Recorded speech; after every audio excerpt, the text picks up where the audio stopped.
Hi guys, welcome. This is your Sameer Kohli sir with another lecture of the topic called sound. Last lecture में हमने पढ़ा था, थोड़ा सा पढ़ा था अल्ट्रासाउंड के बारे में। अल्ट्रासाउंड वो होता है जिसकी frequency is more than 20,000 hertz या 20 किलो हर्ट्स बोला जाएगा, मोर than 20,000 hertz.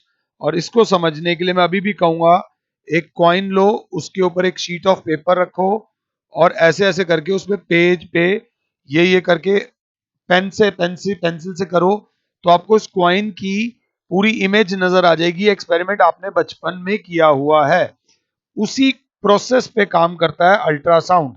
Ultrasound is used for detecting flaws in a metal block without damaging them. अगर एक मेटल का ब्लॉक है, सपोज कोई लोहे का ब्लॉक है बड़ा सा, उसके अंदर कोई क्रैक तो नहीं आ गया, तो वो कैसे पता चलेगा? उसके लिए वो अल्ट्रासाउंड यूज करते हैं। ये वाली फिगर जरा ध्यान से देखना, नीचे वाली फिगर में उन्होंने अल्ट्रासाउंड एक जगह से भेजी,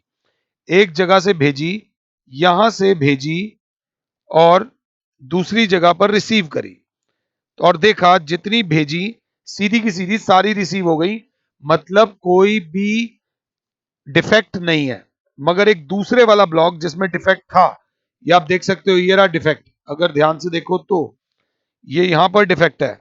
तो उन्होंने अल्ट्रासाउंड भेजी आ गई, बट बीच वाली रेज नहीं पहुंची, मतलब उससे वो कैलकुलेशन करके आइडिया लगा लेते हैं कि कहां पर कौन सा ब्लॉक है, कहां पर कौन सा डिफेक्ट है, फिर उसे ठीक किया जाता है।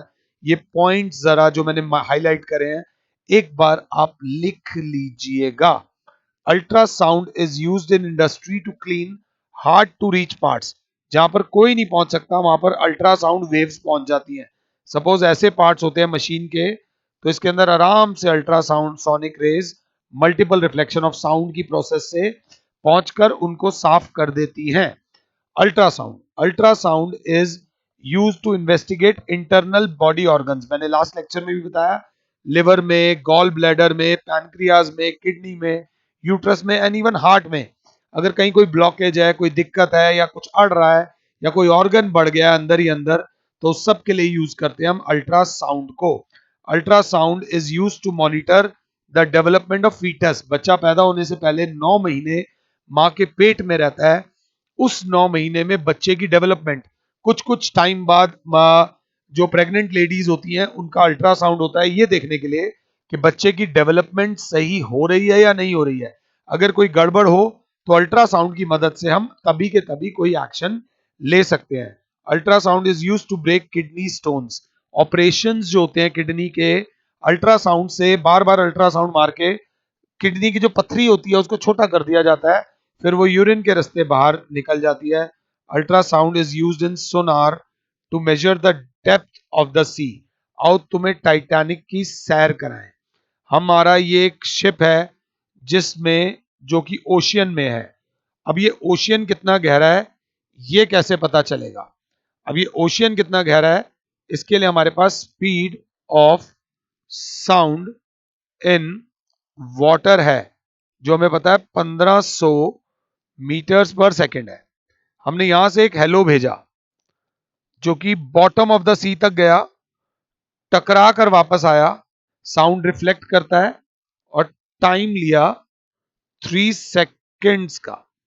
तो फिर हमने देखा ये जाने का भी टाइम है और ये आने का भी टाइम है, तो टाइम फॉर वन साइड जो आ गया वो आ गया 1.5 सेकेंड्स। नीचे जाने का टाइम आ गया 1.5 सेकेंड्स। जितने में जाएगा उतने में आएगा। और डिस्टेंस का फॉर्मूला होता है स्पीड इनटू टाइम। तो 1500 इंटू 1.5, अगर 1500 इंटू 15 करें तो 2250 metres is the depth of the sea. 2250 metres is the depth of. तो ये करने से ऐसा नहीं कि एक ही साउंड वेव भेजेंगे, वो हजारों साउंड वेव भेज सकते हैं, कोई पैसे तो लग नहीं रहे साउंड वेव्स भेजने के। एक जगह भेजा, दूसरी जगह रिसीव किया, टाइम की एवरेज पता चल गई कि कितने टाइम में जा रही है और कितने टाइम में आ रही है, तो एक साइड का टाइम निकाल लिया। और टाइम और स्पीड पता हो तो डिस्टेंस पता करना कोई बड़ी बात नहीं है। इसी से पता चलता है कई ओशियंस 13-13, 14-14 किलोमीटर तक डीप होते हैं और उनके बारे में अब जानने के लिए उतना नीचे नहीं जाया जा सकता क्योंकि उतना वाटर प्रेशर कोई भी सबमरीन भी नहीं झेल पाएगी। अगर आपने गाजी नाम की मूवी देखी हो, द गाजी अटैक जो थी, उसमें बता दिया गया था कि सबमरीन की एक लिमिट होती है नीचे जाने की या ऊपर जाने की, सिंपल टेक्निक से। एंड व्हाट इज सोनार? सोनार की फुल फॉर्म होती है साउंड, ये ग्रीन वाला पार्ट। नेविगेशन, नेविगेशन ये वाला पार्ट। एंड रेंजिंग, ये भी वन मार्कर में पूछा जा सकता है। By the grace of God अच्छा हुआ मैं भागा नहीं और आराम से आपको sound, navigation and ranging, and this is how we calculate the depth of the sea. अब एकोलेशन क्या होता है?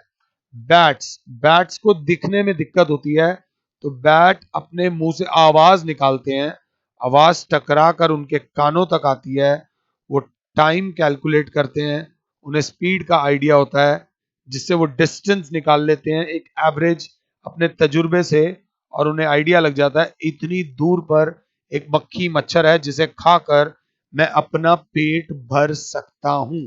इस प्रोसेस को बोलते हैं एकोलेशन। Bats fly in the darkness of night without colliding with the other objects by the method of echolation. Echolation क्या?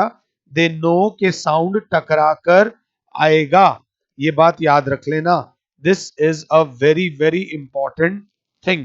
The process of, अगर आपको इसकी definition लिखनी हो, the phenomena by which bats can locate their praise and do not collide with each other even in darkness due to reflection and echo of sound is called echolation. And they can easily see, इतनी दूर पर मेरा दुश्मन है, idea, अंदाजे से वो अपने प्रे को मार सकते हैं। साउंड साउंड साउंड, किसी का साउंड हमें बहुत अच्छा लगता है, किसी का साउंड हमें बुरा लगता है, किसी की आवाज हमें बहुत प्यारी लगती है, किसी की आवाज हमें बहुत बुरी लगती है। कोई बहुत तेज चिल्लाता है, कोई बहुत प्यार से बोलता है, कोई बोलता ही नहीं है तो उसे बोलना पड़ता है कि भाई थोड़ा तेज बोल ले। किसी की आवाज बहुत पतली होती है, किसी की आवाज बहुत भारी होती है, किसी की आवाज मेरी तरह फटी हुई होती है जिसकी क्वालिटी बहुत खराब होती है। लता जी की क्वालिटी बहुत अच्छी है, अरिजीत सिंह जी की quality top of the world है। अलग अलग कैरेक्टरिस्टिक्स, हमारा जो साउंड है उसमें ये तीन चीजों को मिलाकर एक व्यक्ति के साउंड को पहचाना जाता है। जैसे हमारी फिंगरप्रिंट्स किसी से नहीं मिलती ना, वैसे ही किसी भी दो लोगों का साउंड भी आपस में नहीं मिलता। हम जब किसी की मिमिक्री आर्टिस्ट भले ही जितनी भी मिमिक्री कर लें, बट एग्जैक्टली वैसा साउंड, एक इंसान जैसा साउंड दूसरा इंसान नहीं निकाल सकता, बिकॉज थोड़ा सा भी फर्क आएगा तो दिक्कत हो जाएगी। लाउडनेस के साथ लिख लो हैशटैग साउंड एनर्जी पर सेकंड, पिच के साथ लिख लो फ्रीक्वेंसी, और क्वालिटी के साथ लिख लो टाइप ऑफ वेव। भाग नहीं रहा, आराम से करा रहा हूं। कोई चिल्लाया ओए, जैसे ही मैं चिल्ला रहा हूं, हमारे यहाँ ना एक वो पूरा स्पीकर लगा हुआ है, फॉर एग्जाम्पल अगर मैं आराम से बोल रहा हूं तो ये ग्रीन जोन है, हेलो, अब मैं येलो जोन में हूं, ओए, मैं ग्रीन येलो और रेड जोन में आ जाता हूं। What is loudness? Loudness is defined as the amount of sound energy reaching our ears per second। जितनी तेज आवाज होगी उतना लाउड ज्यादा होगा। Loudness is the measure of sound energy reaching पर सेकेंड। जो बंदा आराम से बोलता है उसकी एम्पलीट्यूड कम होता है, जो बंदा तेज बोलता है उसका एम्पलीट्यूड ज्यादा होता है। It depends upon amplitude of sound waves. ज्यादा तेज मतलब ज्यादा एम्पलीट्यूड, कम तेज मतलब कम amplitude. It is a scalar quantity. इसकी एसआई यूनिट होती है डेसिबल, और डेसिबल को दिखाते हैं डीबी से। दिल्ली में एक डिस्को था जिसका नाम डेसिबल है या था, मैं कभी गया नहीं, मैंने बाहर से देखा था। डेसिबल, जितनी ज्यादा एनर्जी आएगी, और it depends upon the amplitude, the loudness. ज्यादा एम्पलीट्यूड मतलब ज्यादा लाउड, कम एम्पलीट्यूड मतलब कम लाउड। सिंपल सी बात है। अब अगला पिच। पिच को थोड़ा सा बारीकी से समझना। जैसे कि एक ही टाइम इंटरवल में हमने देखा इसने एक और दो वेवलेंथ जितना डिस्टेंस ट्रैवल करा, भारी आवाज मोटी आवाज ने। उतने ही टाइम में दूसरी आवाज एक थी, पतली सी आवाज, जिसने एक, दो, तीन और चार वेवलेंथ ट्रैवल कर लिया। तो it is defined as number of waves produced per second. मतलब जितनी लाइट साउंड वेव की फ्रीक्वेंसी होगी उसकी पिच उतनी ज्यादा होगी। कहने का मतलब the pitch of sound depends upon the frequency of vibration, कि आप कितनी ज्यादा फ्रीक्वेंसीज, यहां पर कम फ्रीक्वेंसीज पैदा हुई हैं और यहां पर ज्यादा फ्रीक्वेंसीज पैदा हुई हैं, तो ये हाई पिच है और ये येलो वाला लो पिच है। ऑन द अदर हैंड कई लोग होते हैं जिनकी पिच बहुत ज्यादा होती है, थोड़ा सा बोलने में पतलापन होता है उनकी बॉडी में, यार अपनी पिच स्लो कर, तो वो होता है मेरी लाउडनेस ज्यादा है बट मेरी पिच कम है। तीसरा होता है quality.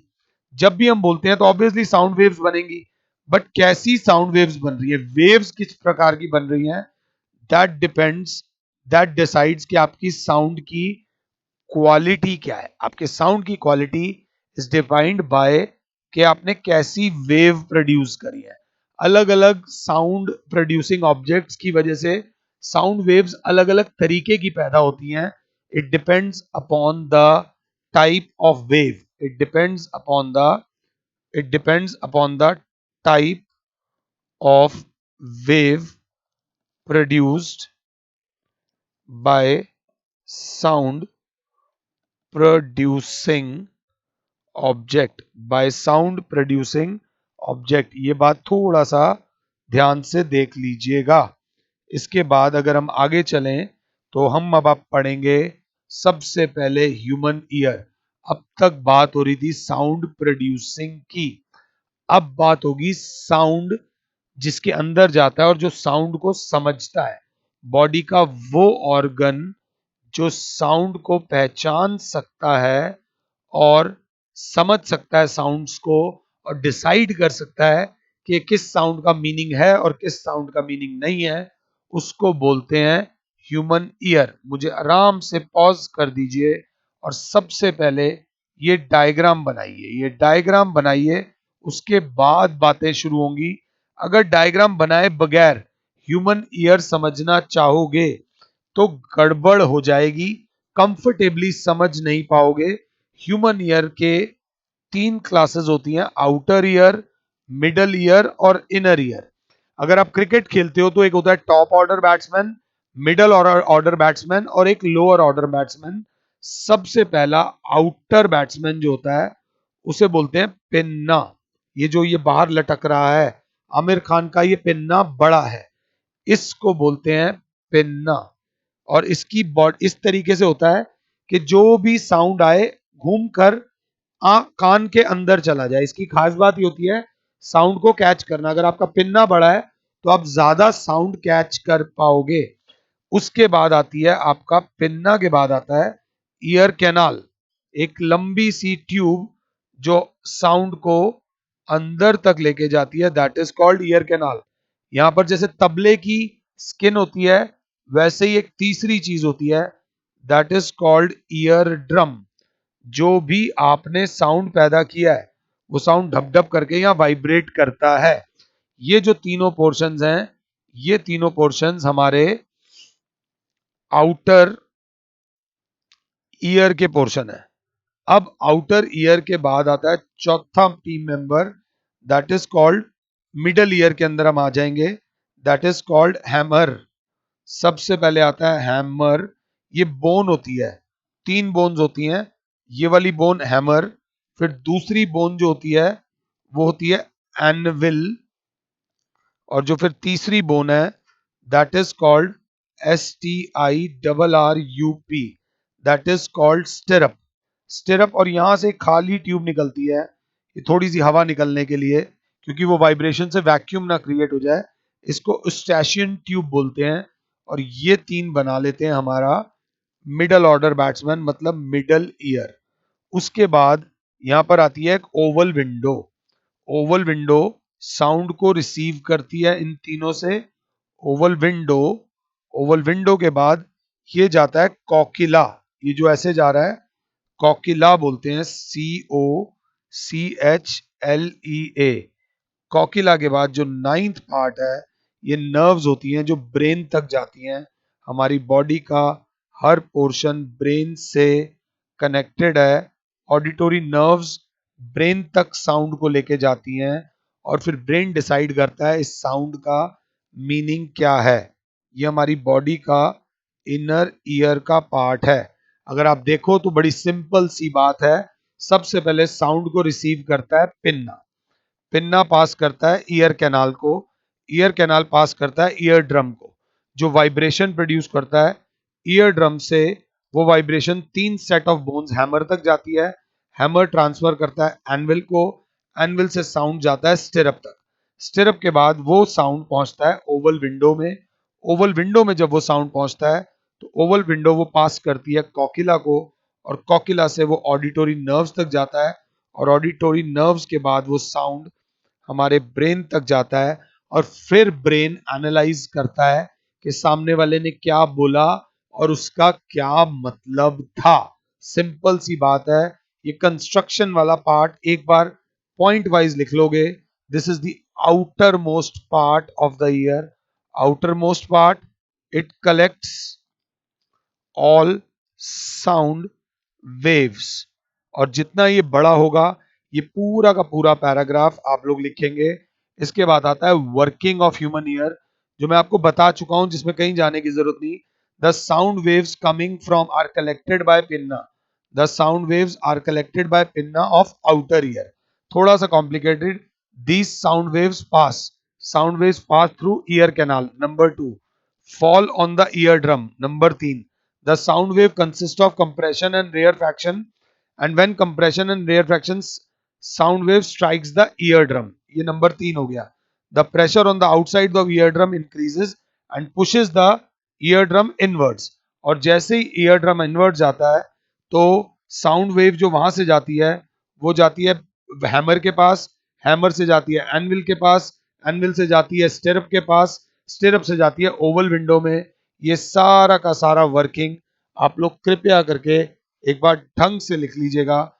This is how our human ear works. हाँ, एक गलती आमतौर पे हो जाती है। कई बार हमें लगता है हमारे कान में मैल है, और हम पॉइंटेड ऑब्जेक्ट पेंसिल, पेन या सुई से उस मैल को निकालने की कोशिश करते हैं, जिसकी वजह से ये ईयर ड्रम फट जाता है।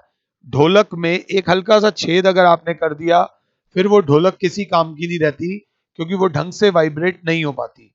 तो ये बहुत इंपॉर्टेंट पार्ट है कि हमें अपने कान से या किसी और के कान में भी पॉइंटेड ऑब्जेक्ट्स का प्रयोग नहीं करना चाहिए।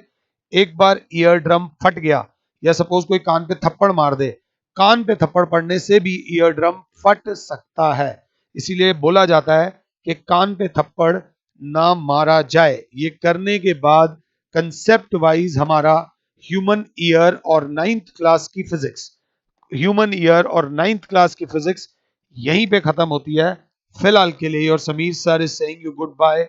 God bless all. जय माता दी।